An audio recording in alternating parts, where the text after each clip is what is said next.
Sa sandaling yun, lumingon si Zhu Fan at lumipad pabalik sa pampang na may malamig na tindig, hindi man lang pinansin si Lianer. Sa kabilang banda, ang mga pisngi ni Lianer ay matingkad na pula at ang kanyang mga tainga ay tila nagbabaga dahil sa sobrang hiya.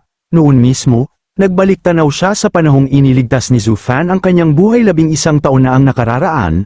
Noong mga panahong yun, siya yung lubusang hubad. Ang alaalang yun ay nagpakabog sa kanyang puso at nag-iwan sa kanya na tinitigan si Zhu Fan ng may lubos na pagkalito. Hindi pinansin ni Zhu Fan si Lianer habang siya ay nalulong sa kanyang isipan. Dumiretso siya sa ika-6 na prinsipe at sa kanyang kasama. Nang makita nila si Zhu Fan na ligtas at maayos sa mismong oras ng panganib, kapwa sila labis na nagalak. Kitang-kita ang tuwa ng ika-6 na prinsipe at sinabi ng nanginginig ang boses na si Zhu Fan ay talagang nasa ibang antas. Namangha siya na nilipol ni Zhu Fan ang buong pangkat ng sektang tagapag-alaga ng hayop sa iisang galaw at labis siyang nagpapasalamat. Nang matapos siyang magsalita, yumuko ng may paggalang ang ika-6 na prinsipe kay Zhu Fan.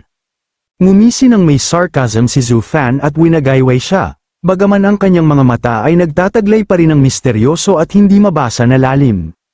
Kumamo sa kanyang ulo ang ika-6 na prinsipe dahil sa hiya at umaming alam niyang walang makakalampas sa matalas na intuwisyon ni Zhu Fan, nangako siyang isisiwalat ang lahat at walang itatagong sekreto kapag nakabalik na sila sa palasyo. Umiling lang si Zhu Fan at sinabi sa kanila na wala siyang pakialam sa kanilang personal na drama. Nilinaw niya na tinanggal niya ang mga iyon dahil sagabal lang sila sa kanyang landas. Tumango ang ika-6 na prinsipe na parang naiintindihan niya. Ngunit matapos niyang tingnang mabuti si Zhu Fan, hindi niya maiwasang magtaka. Nagtaka siya kung bakit biglang naging itim na parang uling ang kilalang puting buhok ni Zhu Fan. Sinabi lang ni Zhu Fan na gusto niyang maging mas mababa ang kanyang profile. Pagkatapos noon, ngumiti si Zhu Fan, tiningnan ng isang hibla ng kanyang itim na buhok, at umiling na parang hindi ito malaking bagay. Sa totoo lang, ang kanyang buhok ay naging puti noon dahil sa matinding kalungkutan, ngunit habang nakababad sa latian, ang kanyang teknik sa paglinang ay nakiisa sa espiritual na enerhiya at nagpabalik ng itim. Ang itim na ito ay napakalalim at misteryoso na tila sinisip-sip nito ang lahat ng liwanag sa paligid nito. Ang pagbabagong ito ay malamang na dahil sa kanyang bagong kaluluwa, na nagbigay sa kanyang katawan ng kakayahang sumipsip ng halos kahit ano.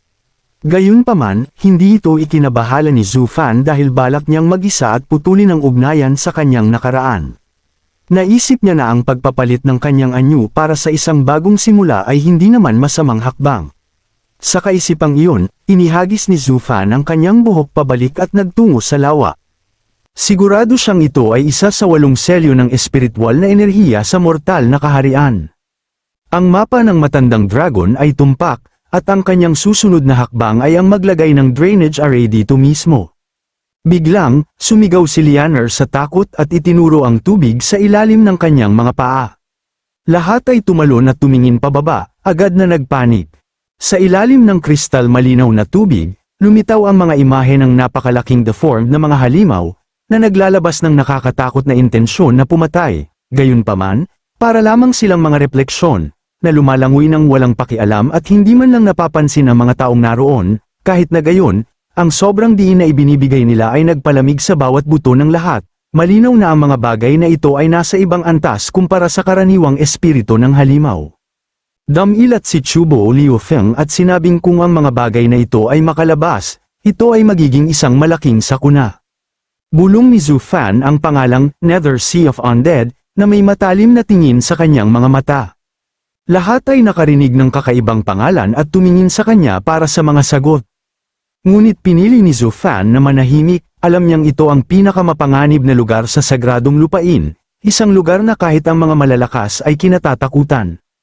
Ito ay puno ng mataas na antas ng espiritu ng dagat at napakatinding negatibong enerhiya na kahit sinong gumala rito ay mauubusan ng kapangyarihan. Sa pagkaalam, ang selyong ito ay direktang kumukonekta sa Nether Sea, iyon ang nagpapaliwanag kung bakit ang latian na ito ay may kakaibang katangian.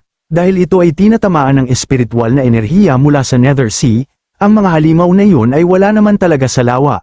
Sila ay mga imahe lamang na ipinapakita ng resonance sa pagitan ng liwanag ng buwan at ng matinding negatibong enerhiya. Nang malaman na niya ang lahat, dumiretso si Zhu Fan sa trabaho.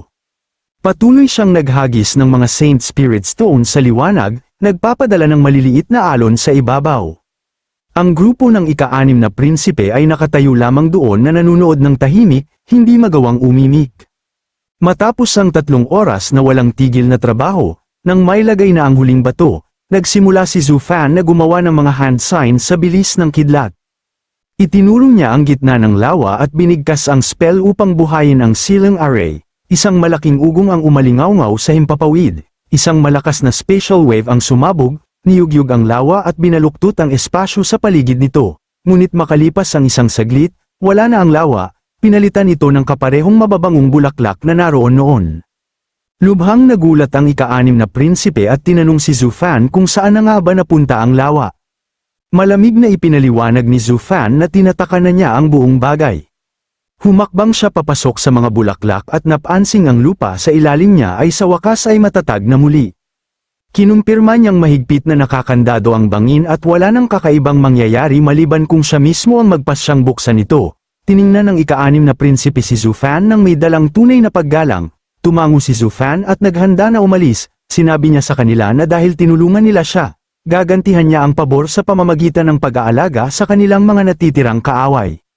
Biglang, isang pulang ningning ang pumalibot kay Zhu Fan at ang kanyang demonic na espada ay pumailan lang sa langit at naglaho. Sa kalayuan, sumiklab ang malalaking apoy kasabay ng mga hiyaw ng mga kaaway. Nagtanong si Lianer kung ano ang nangyayari.